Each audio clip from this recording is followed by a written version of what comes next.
مسلمانوں میں اتنی جرت نہیں تھی کہ اس کا منہ بند کرتے۔ مسلمان اس کے منہ سے اپنی تباہی کا اعلان سن کر ڈر بھی گئے تھے اور انہیں غصہ بھی آیا تھا، مگر کچھ کر نہیں سکتے تھے۔ یہ مجذوب شہر کی گلیوں اور بازاروں میں گھوم رہا تھا اور اس اعلان کو دہراتا جا رہا تھا، مسلمانوں صلیب کے سائے میں آ جاؤ، تمہاری تباہی کا وقت آ گیا ہے، مسجدوں میں تمہارے سجدے بیکار ہیں۔ کہیں کہیں وہ یہ بھی کہتا تھا، کرک میں مسلمانوں کی فوج نہیں آئے گی، ان کا صلاح الدین ایوبی مر چکا ہے۔ بعض اوقات وہ اوٹ پٹانگ اور بے معنی فقرے بولتا تھا جو ثابت کرتے تھے کہ وہ پاگل ہے۔ بچے اس کے پیچھے پیچھے چلے جا رہے تھے، بڑی عمر کے آدمی بھی کچھ دور تک اس کے پیچھے چلتے اور رک جاتے تھے۔ وہاں سے چند اور آدمی اس کے پیچھے چل پڑتے تھے۔ مسلمان اسے غصے کی نگاہ سے بھی دیکھتے تھے اور اپنے بچوں کو اس کے پیچھے جانے سے روکتے تھے۔ صرف ایک مسلمان تھا جو اس پاگل کے پیچھے پیچھے جا رہا تھا۔ وہ پاگل سے 10-12 قدم دور تھا۔ یہ ایک جوان سال مسلمان تھا۔ راستے میں 2 عیسائی نوجوانوں نے اسے تانے دیے۔ ایک نے کہا، عثمان بھائی تم بھی صلیب کے سائے میں آ جاؤ۔ اس نے انہیں قہر بھری نظروں سے دیکھا اور چپ رہا۔ ان عیسائیوں کو معلوم نہیں تھا کہ عثمان کے پاس ایک خنجر ہے اور وہ اس پاگل کو قتل کرنے کے لیے اس کے پیچھے پیچھے جا رہا ہے۔ اس کا پورا نام عثمان سارم تھا۔ اس کے ماں باپ زندہ تھے اور اس کی ایک چھوٹی بہن بھی تھی جس کا نام النور سارم تھا۔ اس لڑکی کی عمر 22-23 سال تھی۔ عثمان اس سے 3-4 سال بڑا تھا، جو شیلا جوان تھا۔ اسلام کے نام پر جانثار کرتا تھا۔ صلیبی حکومت کی نظر میں وہ مشتبہ بھی تھا، کیونکہ وہ مسلمان نوجوانوں کو صلیبی حکومت کے خلاف زمین دوز کارروائیوں کے لیے تیار کرتا رہتا تھا۔ وہ ابھی کوئی جرم کرتا پکڑا نہیں گیا تھا۔ اس نے جب اس پاگل کی آواز سنی تو باہر نکل آیا۔ پاگل اتنی بڑی صلیب بلند کیے مسلمانوں کے خلاف بلند آواز میں وہی تباہی بکتا جا رہا تھا۔ عثمان سارم نے یہ بھی نہ دیکھا کہ یہ تو کوئی پاگل ہے۔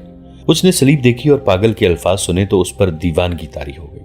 اپنے گھر جا کر اس نے خنجر لیا اور کرتے کے اندر ناف میں اڑس کر پاگل کے پیچھے پیچھے چل پڑا۔ وہ اسے ایسی جگہ قتل کرنا چاہتا تھا جہاں اسے کوئی پکڑ نہ سکے۔ وہ صلیبیوں کے خلاف مزید کارروائیوں کے لیے زندہ رہنا چاہتا تھا۔ وہ پاگل سے 10-12 قدم پیچھے چلتا گیا اور اس کا اعلان سنتا گیا۔ جب 2 عیسائیوں نے اسے تانے دیے اور ایک نے کہا کہ عثمان تم بھی صلیب کے سائے میں آ جاؤ، تو اس کی آنکھوں میں خون اتر آیا۔ اس نے دل میں قتل کا ارادہ اور زیادہ پختہ کر لیا۔ پاگل کے پیچھے اور اس کے ساتھ ساتھ لوگوں اور بچوں کا جلوس جمع ہو گیا تھا۔ قتل کا یہ موقع اچھا نہیں تھا۔ دن گزرتا گیا اور پاگل کی آواز دھیمی پڑتی گئی۔ اس کے پیچھے چلنے والے کم ہوتے گئے۔ سورج غروب ہونے میں ابھی کچھ دیر باقی تھی۔ ایک مسجد آ گئی۔ پاگل مسجد کے دروازے میں بیٹھ گیا اور اس نے صلیب اوپر کر کے کہا، اب یہ گرجا ہے، مسجد نہیں۔ اس وقت عثمان سارم اس کے قریب جا کھڑا ہوا۔ اسے اچھی طرح احساس تھا کہ یہ بے شک پاگل ہے، لیکن اس کے قتل کی سزا بھی موت ہوگی، کیونکہ اس نے صلیب اٹھا رکھی ہے اور یہ مسلمانوں کے خلاف نعرے لگا رہا ہے۔ عثمان سارم نے پاگل کے قریب ہو کر دھیمی آواز میں کہا، یہاں سے فوراً اٹھو اور اپنی صلیب کے ساتھ غائب ہو جاؤ، ورنہ صلیبی یہاں سے تمہاری لاش اٹھائیں گے۔ پاگل نے اسے نظر پھیر کر دیکھا۔ اس کے سامنے بہت سے بچے کھڑے تھے۔ اس نے عثمان سارم کی دھمکی کا جواب دیے بغیر بچوں کو ڈانٹ کر بھاگ جانے کو کہا۔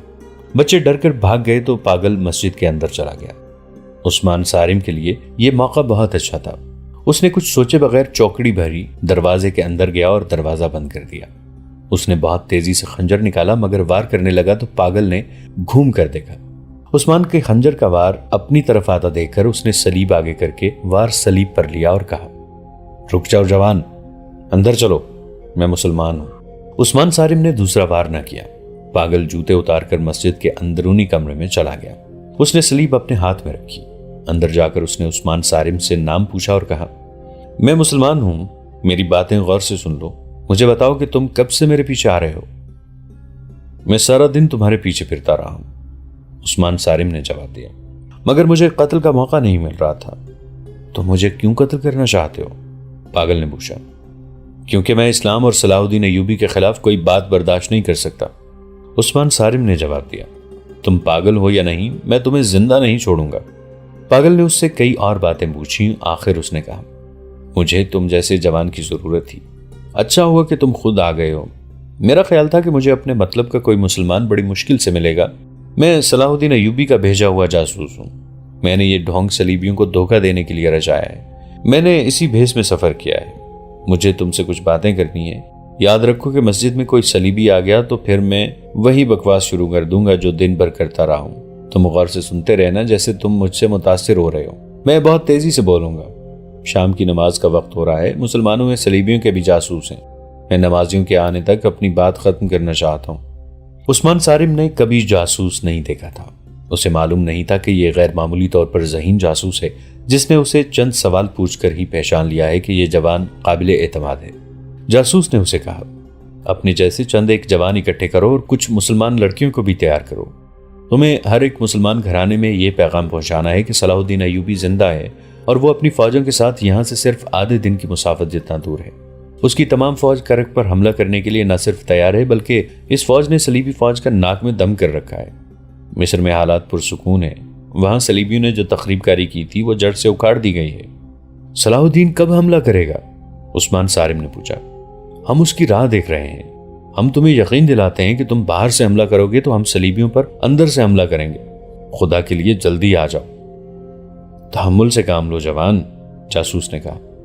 پہلے صلاح الدین ایوبی کا پیغام سن لو اور ہر ایک جوان کے ذہن پر نقش کر دو۔ ایوبی نے کہا ہے کہ کرک کے مسلمان جوانوں سے یہ کہنا کہ تم ملک اور مذہب کے پاسبان ہو۔ میں نے پہلی جنگ لڑکپن میں لڑی تھی۔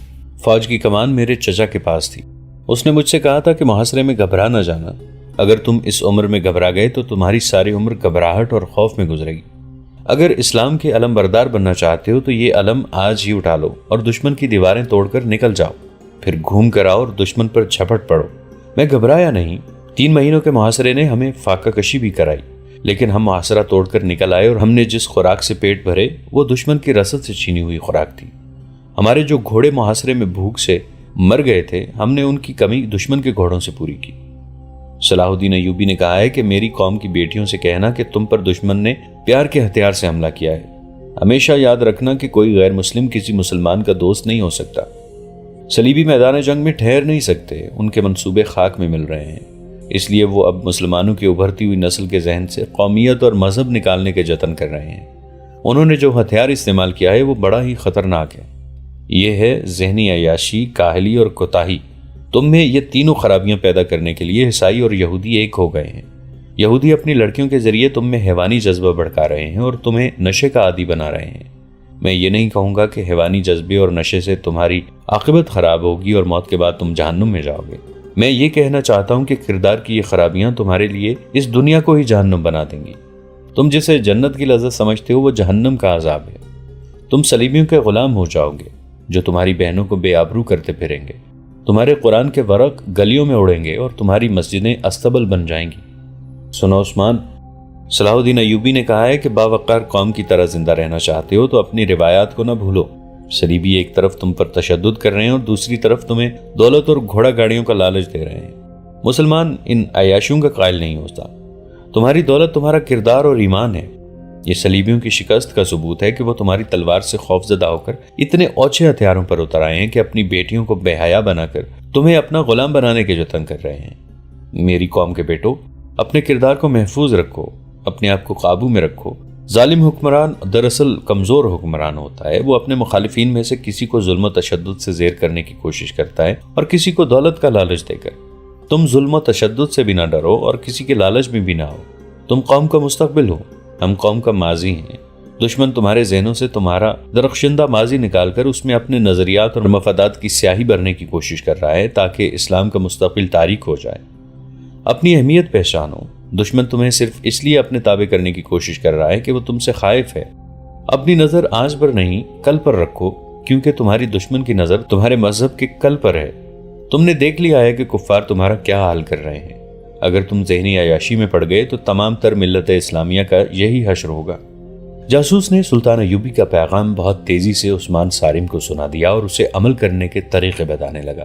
اس نے کہا، سالار اعظم نے خاص طور پر کہا ہے کہ اپنے اوپر جوش اور جذبات کا غلبہ طاری نہ کرنا، عقل پر جذبات کو غالب آنے نہ دینا، اشتعال سے بچنا، اپنے آپ پر قابو رکھنا، احتیاط لازمی ہے۔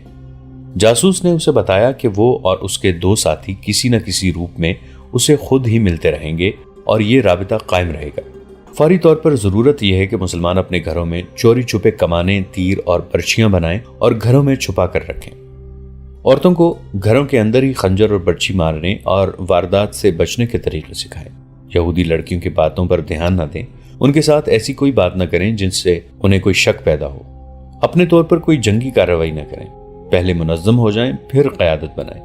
ہر ایک فرد کا ذرا سا بھی عمل قائد کی نظر میں ہونا چاہیے اور کسی فرد کا کوئی اقدام قائد کی اجازت کے بغیر نہ ہو۔ سورج غروب ہونے لگا تھا، مسجد کا پیش امام آ گیا۔ اسے دیکھتے ہی جاسوس نے سلیب اٹھائی اور دوڑتا ہوا باہر نکل گیا۔ باہر سے پھر وہی اعلان سنائی دینے لگا، مسلمانوں سلیب کے سائے میں آ جاؤ، تمہارا اسلام مر گیا ہے۔ امام نے عثمان صارم کو قہر بھری نظروں سے دیکھتے ہوئے پوچھا، یہ یہاں کیا کر رہا تھا اور تم نے اسے اندر کیوں بٹھا رکھا تھا؟ اسے ہلاک کیوں نہ کر دیا؟ کیا تمہاری رگوں میں مسلمان باپ کا خون جم گیا ہے؟ میں اتنا بوڑھا نہ ہوتا تو یہاں سے اسے زندہ باہر نہ جانے دیتا۔ میں اس کے پیچھے اسی لیے آیا تھا کہ یہ یہاں سے زندہ نہ نکل سکے، عثمان صارم نے کہا اور امام کو اپنا خنجر دکھا کر کہنے لگا، خدا کا شکر ہے کہ اس نے میرا خنجر سلیب پر روک لیا تھا۔ یہ آدمی پاگل نہیں، عیسائی اور یہودی بھی نہیں، یہ مسلمان ہے، صلاح الدین ایوبی کا پیغام لایا ہے۔ اس نے بوڑھے امام کو سلطان ایوبی کا پیغام سنایا اور کہا، میں اس وقت پیغام پر عمل کروں گا، آج شام سے ہی بسم اللہ کر رہا ہوں، لیکن ہمیں ایک امیر کی ضرورت ہے۔ کیا آپ ہماری قیادت کریں گے؟ یہ سوچ لیں کہ صلیبی حکومت کو خبر مل گئی تو سب سے پہلے امیر کی گردن اڑائی جائے گی۔ کیا مسجد میں کھڑے ہو کر میں یہ کہنے کی جرات کر سکتا ہوں کہ میں قوم سے الگ رہوں گا؟ امام نے جواب دیا، لیکن یہ فیصلہ قوم کرے گی کہ میں امیر اور قائد بننے کے قابل ہوں یا نہیں۔ میں خدا کے گھر میں کھڑا ہو کر یہ عہد کرتا ہوں کہ میری دانش، میرا مال، میری اولاد اور میری جان اسلام کے تحفظ اور فروغ کے لیے اور صلیب کو روبہ زوال کرنے کے لیے وقف ہو گئی ہے۔ میرے عزیز بیٹے، صلاح الدین ایوبی کے پیغام کا ایک ایک لفظ ذہن میں بٹھا لو۔ اس نے ٹھیک کہا ہے کہ نوجوان قوم اور مذہب کا مستقبل ہوتے ہیں، وہ اسے روشن بھی کر سکتے ہیں اور آوارہ ہو کر اسے تاریک بھی کر سکتے ہیں۔ جب کوئی نوجوان صلیبیوں اور یہودیوں کی بے حیائی کا دلدادہ ہو کر لڑکیوں کو بری نظر سے دیکھتا ہے تو وہ محسوس نہیں کرتا کہ اس کی اپنی بہن بھی اس جیسے نوجوانوں کی بری نظر کا شکار ہو رہی ہے۔ یہ وہ مقام ہے جہاں قومیں تباہ ہو جاتی ہیں۔ میرے نوجوان بیٹے، خدا کے اس گھر میں عہد کرو کہ تم صلاح الدین ایوبی کے پیغام پر عمل کرو گے۔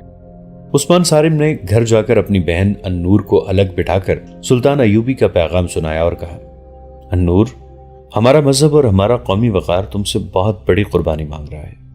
حد سے اپنے آپ کو پردہ نشین لڑکی سمجھنا چھوڑ دو۔ مسلمان لڑکیوں تک یہ پیغام پہنچا کر انہیں اس جہاد کے لیے تیار کر لو۔ میں تمہیں خنجر، تیگ، کمان اور برچی کا استعمال سکھا دوں گا۔ احتیاط یہ کرنی ہے کہ کسی کو شک بھی نہ ہو کہ ہم لوگ کیا کر رہے ہیں۔ میں ہر طرح کی قربانی کے لیے تیار ہوں۔ النور نے کہا، میں اور میری تمام سہیلیاں تو پہلے ہی سوچ رہی ہیں کہ ہم آزادی اور اپنی قوم کے لیے کیا کر سکتی ہیں۔ ہم تو مردوں کے منہ کی طرف دیکھ رہی ہیں۔ عثمان صارم نے اسے بتایا کہ سلطان ایوبی اور ان کی فوج کے متعلق جتنی خبریں یہاں مشہور کی جاتی ہیں وہ سب جھوٹی ہوتی ہیں۔ تمام مسلمان گھرانوں میں جا کر عورتوں کو صحیح خبریں سناؤ۔ عثمان صارم نے اسے صحیح خبریں سنائیں اور یہ بھی بتایا کہ مسلمانوں میں غدار اور صلیبیوں میں مخبر بھی ہیں۔ اس نے بہن کو ایسے 3-4 گھرانے بتائے اور کہا کہ ان کی عورتوں کو ہاتھ میں لو اور انہیں بتاؤ کہ ان کے آدمی غدار ہیں۔ انہیں یہ بھی کہو کہ عیسائی اور یہودی لڑکیوں کے پیار سے بچو، ان کا پیار محض دھوکہ ہے۔ کیا میں رینی کو یہاں آنے سے روک دوں؟ نور نے پوچھا۔ وہ تو تمہارے ساتھ بھی بے تکلف ہو گئی ہے، اسے میں کہوں گا کہ ہمارے گھر نہ آیا کرے، عثمان صارم نے کہا۔ وہ بہت تیز اور ہوشیار لڑکی ہے۔ رینی ایک نوجوان عیسائی لڑکی تھی۔ عثمان صارم کے گھر سے تھوڑی ہی دور اس کا گھر تھا۔ اس کا باپ شہری انتظامیہ کے کسی اونچے عہدے پر فائز تھا۔ لڑکی کا پورا نام رینی الیگزینڈر تھا۔ وہ النور کی سہیلی بنی ہوئی تھی۔ عثمان صارم کے ساتھ بھی اس نے گہرے مراسم پیدا کر لیے تھے۔ اسے دیکھ کر وہ بہت خوش ہوتی تھی۔ عثمان صارم ابھی اس کے قریب نہیں ہوا تھا۔ یہ وجیح جوان سمجھتا تھا کہ یہ عیسائی لڑکی ہے اور یہاں جاسوسی کرنے آتی ہے۔ اس نے رینی کو کبھی ناپسندیدگی کی نگاہ سے نہیں دیکھا تھا، بلکہ اس کے ساتھ ہنسی مذاق بھی کر لیتا تھا تاکہ اسے شک نہ ہو۔ اب جب اسے یہ ضرورت پیش آئی کہ رینی اس کے گھر نہ آیا کرے تو رینی کو یہ کہنا اس کے لیے مشکل ہو گیا کہ اب ہمارے گھر نہ آیا کرو، مگر اسے روکنا ضروری تھا کیونکہ وہ گھر میں اپنی بہن کو جنگی ٹریننگ دینا چاہتا تھا اور اسے معلوم نہیں تھا کہ اس کے گھر میں اب کیا کیا راز آئیں گے۔ اس نے سوچ کر یہ طریقہ پسند کیا کہ نور سے کہا کہ رینی جب کبھی آئے تم یہ کہہ کر باہر چلی جاؤ کہ کسی سہیلی کے گھر جا رہی ہو۔ اس طرح سے اسے ٹالتی رہو، وہ خود ہی آنا چھوڑ دے گی۔ کرک شہر کے لوگ اس پاگل کی باتیں کر رہے تھے جو مسلمانوں کی تباہی کی پیشین گوئی کرتا پھر رہا تھا۔ غیر مسلموں کو وہ بہت ہی اچھا لگتا تھا، سب اسے ڈھونڈتے پھرتے تھے لیکن وہ کہیں نظر نہیں آ رہا تھا۔ سرکاری طور پر بھی اسے تلاش کیا جا رہا تھا کیونکہ مسلمانوں کو خوفزدہ کرنے اور ان کا جذبہ سرد کرنے کے لیے اس پاگل کو استعمال کرنے کا فیصلہ کیا گیا تھا۔ کسی کو معلوم نہیں تھا کہ وہ کہاں چلا گیا ہے، وہ اسی رات کہیں لاپتہ ہو گیا تھا۔ 10-12 روز اس کی تلاش ہوتی رہی۔ صلیبی حکام نے شہر کے باہر بھی گھوڑ سوار دوڑا دیے۔ انہیں توقع تھی کہ وہ شہر سے کہیں دور دوسرے شہر جا رہا ہوگا، مگر وہ کسی کو نہ ملا اور 10-12 دن گزر گئے۔ ان 10-12 دنوں میں عثمان صارم نے النور اور اس کی 3 سہیلیوں کو ہتھیاروں کا استعمال سکھا دیا۔ اس نے انہیں تیغ زنی بڑی محنت سے سکھائی۔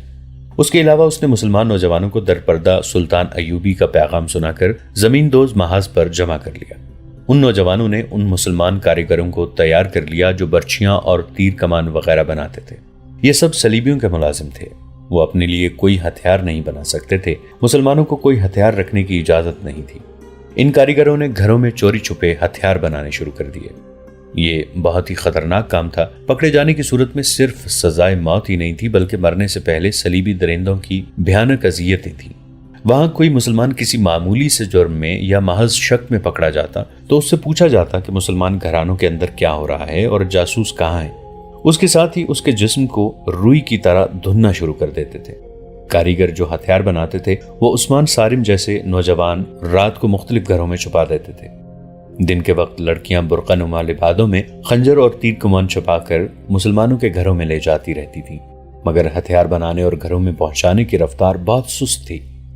ادھر سلطان ایوبی کو ایک جاسوس نے اطلاع دے دی کہ کرک اور مضافات کے مسلمانوں تک ان کا پیغام پہنچ گیا ہے اور وہاں کے نوجوان لڑکوں اور لڑکیوں نے زمین دوز محاذ بنا لیا ہے۔ یہ اطلاع لانے والا بھی ایک ذہین اور نڈر جاسوس تھا۔ اس نے بتایا کہ وہ جاسوس جس نے سلطان ایوبی کا پیغام عثمان صارم تک پہنچایا تھا پاگل کے بہروپ میں کامیاب رہا ہے۔ سلطان ایوبی اس اطلاع پر بہت خوش تھے۔ انہوں نے کہا، جس قوم کے نوجوان بیدار ہو جائیں اسے کوئی طاقت شکست نہیں دے سکتی۔ اس کامیابی نے میرا حوصلہ بڑھا دیا ہے۔ شعبہ جاسوسی کے نائب زاہدان نے کہا، اگر آپ اجازت دیں تو میں مقبوضہ علاقے کے نوجوانوں کو اپنے جاسوسوں کے ذریعے اتنا بھڑکا سکتا ہوں کہ وہ شعلے بن کر کرک اور یروشلم کو آگ لگا دیں گے اور اس آگ میں وہ خود بھی جل مریں گے۔ سلطان ایوبی نے کہا، میں نوجوانوں کو شعلے نہیں بنانا چاہتا، میں ان کے سینوں میں ایمان کی چنگاری سلگانا چاہتا ہوں۔ نوجوانوں کو بھڑکانا کوئی مشکل کام نہیں۔ ان میں سے کوئی اشرفی کی چمک اور لالچ سے تمہارے ہاتھ میں کھیلنے لگے گا، اور زیادہ تعداد ان کی ہے جو جذباتی الفاظ اور جوشیلے نعروں سے بھڑک اٹھتے ہیں۔ پھر تم ان سے جو کچھ کرانا چاہتے ہو کرا لو، انہیں آپس میں بھی لڑا سکتے ہو۔ اس کی وجہ یہ نہیں کہ وہ جاہل اور گنوار ہیں اور ان کا اپنا دماغ ہی نہیں ہے، اصل وجہ یہ ہے کہ یہ عمر ہی ایسی ہوتی ہے کہ خون کا جوش کچھ کر گزرنے پر مجبور کرتا ہے۔ اس عمر میں ذہن عیاشی کی طرف بھی مائل ہوتا ہے اور عمل صالح کی طرف بھی۔ تم نوجوان ذہن کو جو بھی تحریک اور اشتعال دے دو وہ اسی کا اثر قبول کر لے گا۔ تمہارے دشمن ہماری قوم کے ابھرتے ہوئے ذہن میں عیاشی اور جنسی لذت کے جراثیم ڈال رہے ہیں۔ ان کا مقصد صرف یہ ہے کہ ہم اسے جہاد کی طرف مائل کر کے دشمن کے خلاف استعمال نہ کر سکیں۔ تم یہ کوشش کرو کہ نوجوان بھڑکے نہیں بلکہ سرد رہیں اور سوچیں۔ رسول مقبول صلی اللہ علیہ وآلہ وسلم کی اس حدیث کو سمجھیں کہ اپنے آپ کو جانو، اپنے دشمن کو پہچانو، ان کی سوچیں بدل دو، ان میں قومیت کا احساس پیدا کرو۔ یہ نوجوان قوم کا بڑا قیمتی احساسہ ہیں، انہیں بھڑکا کر جلنے سے بچاؤ۔ انہیں مروانا دانش مندی نہیں، دانائی یہ ہے کہ ان کے ہاتھ دشمنوں کو مرواؤ، لیکن دشمن کا تصور واضح کرو۔ کوئی مسلمان مجھے برا کہے تو وہ نہ اسلام کا دشمن ہے نہ غدار ہے، وہ میرا دشمن ہے۔ میں اسے اس قانون کا سہارا لے کر سزا نہیں دوں گا جو اسلام اور سلطنت اسلامیہ کے تحفظ کے لیے بنایا گیا ہے۔ ملت کا قانون ملت کے امیر کے ذاتی استعمال کے لیے نہیں ہوتا۔ غداری کی سزا اسے دی جاتی ہے جو ملک اور قوم کی جڑیں کاٹے اور دین کے دشمنوں کے ہاتھ مضبوط کرے، خواہ حکمران خود ہی اس کا مجرم ہو، وہ غدار ہے اور سزا کا مستحق ہے۔ اس صورت میں جبکہ وہاں نوجوان تیار ہو گئے ہیں، ہم انہیں کس طرح استعمال کریں؟ زاہدان نے پوچھا۔ انہیں جوش میں نہ آنے دو، سلطان ایوبی نے کہا۔ ان کی سوچیں بیدار کرو، وہاں کے حالات کے مطابق وہ خود فیصلہ کریں گے کہ انہیں کیا کرنا چاہیے۔ وہ جذبات کے غلبے کے تحت نہ سوچیں، وہاں اور زیادہ ذہین جاسوس بھیجو اور یہ یاد رکھو زاہدان کے دشمن ہمیں نہیں، ہمارے نوجوان بچوں کا کردار بگاڑنے کی کوشش کر رہا ہے، یا ہمارے ان حاکموں کا جن کے ذہن بچوں کی طرح خام ہیں۔ کسی بھی قوم کو جنگ کے بغیر شکست دینا چاہو تو ان کے نوجوانوں کو ذہنی عیاشی میں ڈال دو۔ یہ قوم اس حد تک تمہاری غلام ہو جائے گی کہ اپنی مستورات تمہارے حوالے کر کے اس پر فخر کرے گی۔ صلیبی اور یہودی ہماری قوم کو اسی سطح پر لانے کی کوشش کر رہے ہیں۔ سلطان ایوبی کو جیسے اچانک کچھ یاد آ گیا ہو، انہوں نے زاہدان سے کہا، میں نے کسی سے کہا تھا کہ کرک کے ان مسلمانوں تک جو ہتھیار بنا رہے ہیں آتش گیر مادہ پہنچا دو یا انہیں بتا دو کہ یہ کس طرح بنتا اور استعمال ہوتا ہے۔ وہ انہیں بتا دیا گیا ہے، زاہدان نے جواب دیا۔ اطلاع ملی ہے کہ مسلمانوں نے یہ مادہ تیار کرنا شروع کر دیا ہے۔ دوستو، آج کے لیے اتنا ہی۔ اسی کہانی کی اگلی قسط کے ساتھ بہت جلد حاضر ہوں گے۔ نیچے کامنٹ سیکشن میں اپنی رائے کا اظہار ضرور کیجیے گا۔ ہمارے اس چینل کو سبسکرائب کر کے نیچے موجود بیل آئیکن کو بھی ضرور کلک کیجیے گا۔ اگلی ملاقات تک کے لیے ہمارا اور آپ کا اللہ نگہبان۔